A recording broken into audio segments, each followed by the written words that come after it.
Welcome back. Sai Sudarshan played perhaps one of the most important knocks of his career in the high voltage IPL final. My colleague Purnima Murli spoke to the boy from Chennai. He's a young batsman from Tamil Nadu who plays for the Gujarat Titans. His score, 96 runs of 46 balls, the third highest individual score in an IPL final, is still being talked about.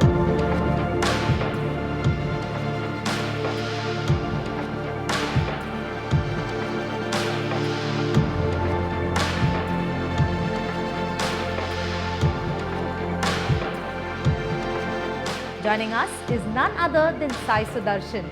Sai Sudarshan, thank you so much for talking to CNN News 18. Let me begin by asking you, 96 runs of 46 balls is not an easy task. In fact, you did give pressure to the CSK on the finals. That is still being spoken about, and you in fact received a standing ovation from the Titans dugout. Tell us about the feelings that you went through that day.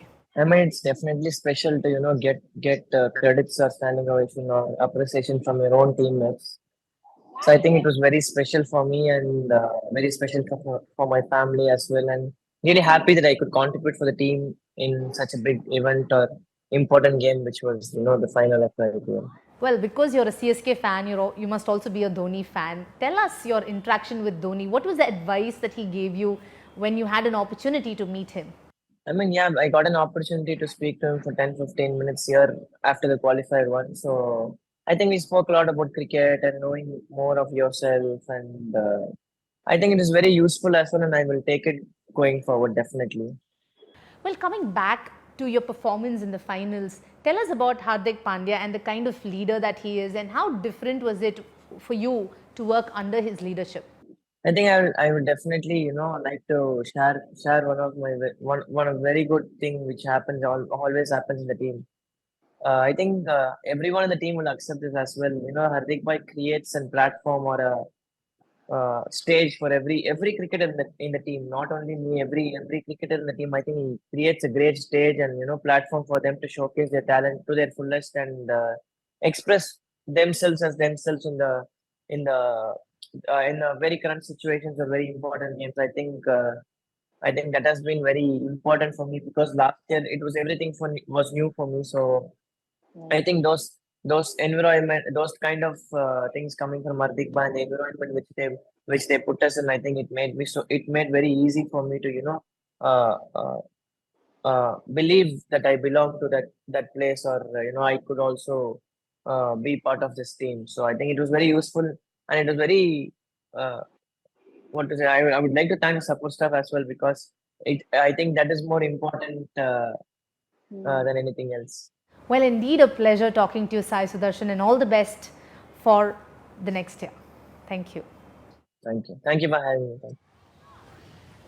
Well, that was a fabulous knock from Sai Sudarshan.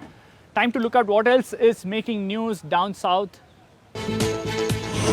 Reacting to TDP's 7-point manifesto, which promises incentives to women, including free gas cylinders and monthly allowance, Jagan Mohan Reddy says the entire draft has been plagiarized from the BJP and Congress from the recently held Karnataka elections. He calls it Bisi Belebaat.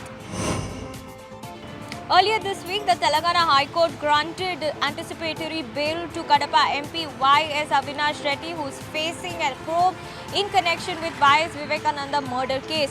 However, that anticipatory bail came with riders, as the court has asked Avinash Reddy to appear before the CBI every Saturday till the month end.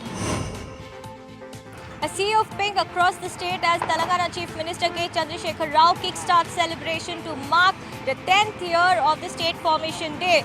Over the next 21 days, the state government will talk about its achievements in various sectors, right from agriculture to industrial corridor, to enlighten the masses about the work that they have been done and have been doing, crucial ahead since this is the election year. Even as MIM Chief Asaduddin Owaisi keeps everyone guessing on whether he will contest more seats beyond Hyderabad, his comments comparing and lashing out at the PRS government for allegedly taking minorities for granted has drawn sharp reactions from KT Ramarao, who said the government never took anyone for granted and that Mr. Owaisi was free to contest anywhere. He also said that the same Owaisi who is now apparently complaining against their government went to states like Uttar Pradesh to brag about the achievements and steps undertaken by the KCR government towards minorities here in the state. After a series of meetings and discussions with senior bureaucrats and ministers of the cabinet, the Congress party finally announced the approval for the 5 poll promises for the state of Karnataka. Chief Minister Siddaramaiah, after a high-profile cabinet meeting, announced that all the 5 schemes, Griha Jyoti, Griha Lakshmi, Yuva Nidhi, Shakti scheme and also the Annabhagya will be implemented for the people of state of Karnataka from this financial year with certain conditions. In yet another case of moral policing in Karnataka, 3 individuals belonging to a minority community were assaulted by few miscreants after they were found hanging out with the girls of different religion. Now, based on the complaint filed by the victim, an FIR has been registered under rioting and section 307 and right now 5 individuals including a minor have been arrested. Now, the remaining miscreants are said to be absconding or yet to be arrested by the cops.